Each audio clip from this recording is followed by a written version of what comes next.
Grand awakening, Aries, my fire babies, positive vibes, motivation, inspiration, elevation, love, light, positive energy, goodwill, peace and healing, abundance, prosperity, and magic all your way. Please like, share, comment, and subscribe if this page been a blessing to you. Check out my LinkTree. Link is in the bio. I have some special treats there for you. Book a massage with me. Check out the NFTs, the music. Go ahead, check out the ebooks. They're great products. Your word of the day is guidance.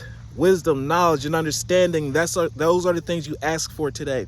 And whatever your form is, picking up the phone and talking to spirit, talking to God, prayer, meditation, taking a walk in the elements, today is the day.